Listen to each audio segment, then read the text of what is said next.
こんにちは、大輔です。本日はですね、少し気になったニュースがありましたので、皆さんにご報告をさせていただきます。それはですね、コロナによって仕事を失ってしまうっていう話なんですけど、特にですね、海外ビジネスで苦慮しているであろう駐在員の方々に関するですね、問題となります。でね、この駐在員っていう言葉なんですけど、一見するとかっこよく聞こえる気しませんでしょうかね。このね、有名大学出て、商社に入って、で、出世コースにね、乗っていく過程で、世界をね、飛び回っていくみたいな、そんな感じしますよね。その外務省職員をはじめ、大手有名企業の駐在員、がね、多く進出しているっていうのが、例えばアメリカだとか、ロンドン、パリとかね、そういう土地にどんどん出ていくって話なんですが、こういうね、世界に憧れてる人っていうのも、それなりに多いんではないでしょうか。本日はですね、そんな憧れの駐在員の存在というのが、今後のですね、世界ではその状況が変わっていく可能性があると。そういった話をですね、皆さんに知っておいていただきたいなと思いまして、この動画を撮らせてもらっております。で、本日ですね、お話をするのは、アジアのビジネスをする上で欠かせない場所ですね。もうハブとして最適な場所、シンガポールに関する動きなんですね。で、このアジアに関してですね、例えばその2カ国以上でビジネスをする場合に関しては、ハブ機能っていうのがね、必須になるわけなんですよね。各国に拠点を置いていくと、それなりにね、資金も必要になるので、どっか一箇所に事務所を集めるってことを、シンガポールでね、よくやるっていう話を、聞きます。特にね、その複数の国に進出するときに、この考えって必須になってくるんですけど、で、この時にですね、今、そのシンガポールでは入国制限のためにですね、新しく赴任したりだとか、再入国するだとか、そういったことがね、できなくなっている駐在員さんが、続出しているという話を、入手しました。今このご時世なんで、そりゃそうですよね。ということで、一応ね、事実確認としまして、皆さんと一緒にね、その外務省の定義、現在の定義というのをチェックしていきたいと思います。こちらなんですが、3月23日、ほぼ3月24日からになりますかね。短期滞在者、長期ビザを保有しないものですね。こちらの入国及びトランジットを禁止するということで、長期ビザ保有者のうち、労働ビザ保有者、配偶者、子供を含むということですけど、保険やね、運輸等の公共サービスに関連する業種の労働者以外はシンガポールへの帰国を不可とすると。で、その他の長期ビザ保有者は、保有者と永住者は例外とするということなんですが、ですね、これ要するに短期滞在者は禁止ということですけども、これはおそらくね、パスポートによる入国は禁止されているということですよね。あともう一つ気になるのがですね、長期滞在のビザを持っている方に関してもですね、特にビジネス目的での滞在においてはですね、保険だとか運輸等の公共サービスに関連する方以外っていうのは、シンガポールにね、入国できないっていう定義がここに書かれてますんでね、これはね、めちゃくちゃ注意が必要なんじゃないかといったところになります。で、アジア経済ニュースさんのですね、こちらの報道によりますと、シンガポール日本商工会議所、JCCI ですね、こちらと日本貿易振興機構、JETRO なんですけど、こちらがですね、取ったアンケートがあるわけなんですよ。6月9日にですね、日系企業241社にアンケートを取ったということなんですね。で、そうしたら、なんとですね、そのうち全体のうちの4割にあたる96社がですね、シンガポールに再入国できないという事態にどうやらね、陥ってるようでして、これからね、現地に行こうとしても赴任できない方、もしくは再入国ができずに困っている駐在員さん。これね、合計すると255名に上るみたいなんですよ。これめちゃくちゃ大変ですよね。で、これね、背景としては、2月3月にですね、出張だとか家庭の事情でね、一時帰国をされた方、日本に一旦戻った方っていうのが、シンガポールに戻れなくなっているっていう事例がたくさん生じているようなんですね。そうですよね。世界がね、一気に厳しくなり始めた3月後半からは、ほとんどね、入国、できないと、シンガポールもね、例外なく入国できないという状況になってますんで、その結果がよくわかるアンケートだということなんですが、ここからですね、皆さんと一緒に押さえておきたい、事実があるわけなんですね。で、このですね、状況というのが、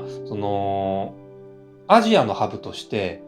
の役割をですね、期待されていたシンガポールの印象が変わるかもしれない、そういう可能性があり得るということに関しては、皆さんと一緒に押さえておきたいわけなんですね。なぜかというとですね、アンケート結果にですね、こういう意見も寄せられていたんです。シンガポールに拠点を置く意味が薄れると。販売拠点をタイなど他国へ移すことを検討しているということですね。事業機能をシンガポールに集約していたが、各国に分散する方向性に関心があるということが、アンケート結果でね、こういった意見集まってるようなんです。でね、これって要はどこかの国に一極集中してですね、ビジネスのハブを持たせていくことそのものにリスクがあるっていうことをね、それをね、思い知らされたのが、このパンデミックの機会だったのかもしれませんよね。で、そもそもね、なんでシンガポールがこのビジネスハブとして重宝されているかって皆さんご存知でしょうか？ですね、これなんでかっていうと、シンガポールはですね、政治が安定しているのと、あと経済状況もね、安定しているんですよね。これすなわち、急激なインフレに遭うリスクが低いということになりますんでね。例えばその利益をね、プールしておくのには、最も適しているっていうふうに言われている国なわけなんですね。例えばなんですけど、他のアジア新興国で上がった利益をですね、そこの国で保持しておくとですね、例えば 10% 近いインフレ率の国もあるわけですから、年々ね、物価が上がっていってお金の価値が下がっていくといったリスクがあるわけなんですね。昨日まで100円で買えてたものっていうのが明日になると倍のね、200円になってしまうと。そういうことがね、あり得るわけなんですよね。これだとね、せっかく利益を出しても、そのままね、現地の銀行に置いていれば、10% 目減りしていくってことを意味していますので、シンガポールに資金を移していくと、そこに一極集中をさせて管理していくってことに、のですね、選択肢が出てくるわけなんですよね。ただですね、こういうパンデミックな状況の中で、現地にね、移動できずにいれば、それはビジネスも停滞してきますので、こうもうまくいかないわけなんです。でね、それに加えてリモートワークで事足りてしまうっていうのもね、ここ数ヶ月で証明されてきていますからね。オンラインで、代替できる業務が明確になる中で、本当にね、シンガポール拠点っていうのは必要なんだろうかというようなことを問いただすですね、企業っていうのは、多く出てくるんじゃないかなと、見ています。ということで、まとめていくんですけども、このですね、チャンネルの他の動画でも述べている通りなんですが、世界はですね、入国制限緩和に向かい始めているということなんですよね。で、シンガポールについてはですね、必死で今感染を抑え込みに行っているという状況だとは思うんですけども、今のところですね、シンガポール政府が労働ビザをね、保有する外国人についても、重要産業にね、従事していない限りは、現在も入国を許可していないといった状況続いていますんでね、ここは注意しておく必要があると。そして、日本政府の発表としてもですね、優先度の高いところから、複数の国地域と交渉していくんだよということは表明をされてるんですけどね、シンガポールとの関係性に関して具体的な発言というのは今のところ確認ができていないといったところになるかと思います。で、現状としてはですね、なんで、アジアのハブとしてですね、有力国であったシンガポールなんですが、先行きにね、見通しが立たないっていう状況なことは、こういった記事を通して認識しておくっていうことも必要なんじゃないかなと。でね、今後、そのシンガポールのあり方、ビジネスハーブのあり方というのが問われ直すことになってくるっていうのも頭の隅にですね、置いておいて、いいんではないかなといったところです。で、この日本政府の動きに関してはですね、実はですね、明日の動画で世界各国の動き、もちろんシンガポールも含むということなんですが、細かくですね、リサーチを私の方でしておりますので、皆さんにね、お伝えできる見込みでございます。でぜひね、そちらも合わせてご覧いただきたいんですが、おそらく明日のね、午後3時頃にはお届けできる見込みですので、お待ちください。でね、私もですね、海外ビジネスに乗り出していた身ではありまして、この瞬間に限って言えば、いくつかのね、機会を失った人間の一人なのかもしれないんですよね。